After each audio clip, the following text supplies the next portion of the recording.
This is Ken Pyle with BOD-TV at the Parks Associates Connections Conference at CTIA, and we're with Jennifer Kent. Jennifer, you just moderated a panel on payments, and you had a number of very cutting-edge payment services. Why don't you tell us about who was on the panel, and we'll have a conversation. Sure, great. Yeah, we had a panel on mobile payments, which is a very emerging space for payments right now.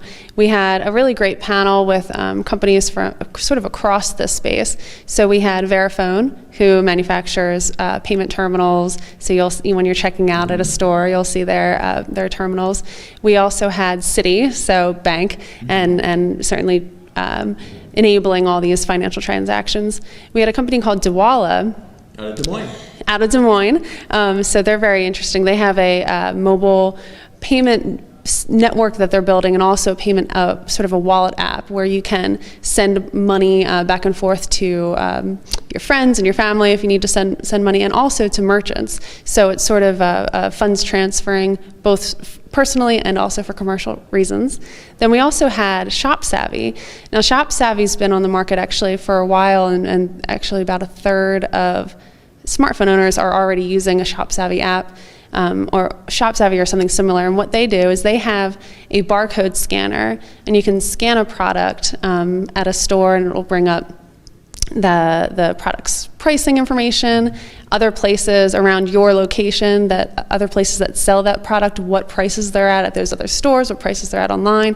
So that's a pretty interesting model. They'll serve you deals and ads right there in the store, so it's sort of very relevant comparison shopping app. Now, are they actually involving some kind of payment system in that app now too? Yes, they actually just rolled out a wallet portion too, where you can go ahead and, let's say you scanned a DVD that you're interested in buying in store, and you see that through this shopping comparison app, that you see that it's available on Amazon for a little bit cheaper. You can just hit their little buy now button, and you've already saved your credit card information, let's say, into their wallet, so you don't have to go through and type in all your information. I mean, that's a little bit of a hassle, but you can just use their wallet button to just buy it now, and then it'll ship it. Already has your information stored in there, so it's pretty frictionless. Wow, and that's and they have people starting to use that service, huh? Well, I believe their wallet service is pretty new, so I'm not sure exactly where their uptake is right now. But I think that their design's pretty good, and their understanding of consumer behavior is pretty good. They have just a ton of, millions of product points from all sorts of different merchants, all the very large merchants. So I think that they're headed in the right direction, and their ability to get to the consumer as they're making that purchase decision just makes them so relevant. I think that's why they've enjoyed such high uptake. Well, and it seems like that's a big part of maybe the whole thing about mobile payments is removing the friction, right? Was that kind of a common theme between these various speakers? Yeah, absolutely. We had some really interesting points from Tomas from Citi, sort of about the markets in different countries are actually in very different places right now. We've been hearing about mobile payments for years, and in the US it just doesn't seem like there's all that much uptake.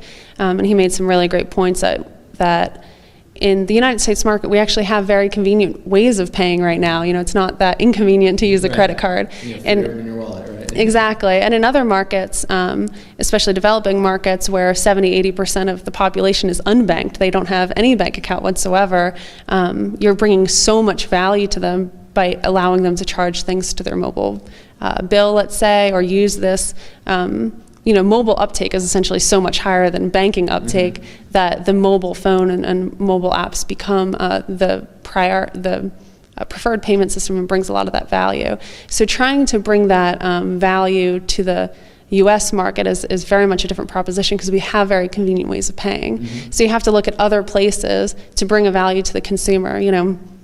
Just using your phone to check out at the store, let's say you're at Best Buy and you're checking out, is not necessarily any quicker than it is to pull out your credit card. Now, there are a couple ways that you can say that you are adding value. One of which is security. The fact that your mobile phone knows what your location is can actually add a layer of security. So if someone tries to use your credit card in a different location than you're at, and you can see that on your mobile phone, obviously there's some sort of alert that might be able to go off. But having, if they know that using your phone in Dallas, let's say, to make a transition, all the other transactions that you're going to make during that day should also sort of be around that area. And so it sort of adds that other layer of security. And then there's also emerging with this mobile payment technology, there's some emerging use cases of using your fingerprint on the phone. Okay. So that adds another layer of security that the credit card might not have. Well, and from a consumer standpoint, since you do a lot of research on this, what are you seeing as far as the customer's perception of security in terms of adopting this kind of mobile payment technology? I think that it depends on the age group. This is sort of similar to some other, technology trends that the younger consumers are less concerned about security. They're very happy to use mobile payments. It's cool. It's one less thing they have to carry if they don't have to carry their wallets anymore, and they just have to carry the phone. That's great. They love that, and there's a little bit more trust there. And then the older the consumer gets, the more that I think you'd have to do a little bit more convincing of why it is actually more secure. And will have to be a lot more messaging around that. Well, and I can imagine the battery power starts to play into it too, right? If you're at checkout and suddenly your phone's dead, right? Yeah, that's absolutely right. So I think that battery might condition the uptake of some of these. Now, there are some technologies that are being used by mobile payment companies. One's called NFC, which is near field communications, and that actually is an extremely low power solution. So that's one way that they're sort of looking around, considering that. So that portion of the payment is actually not drawing on your battery, but of course your phone has to be on. Yeah. So yeah, that's a limit for sure. Well, and that was one of the insights that I found fascinating, is just how rapidly the regular terminals that merchants already have are going to be modified for near field communications. Mm-hmm, that's right.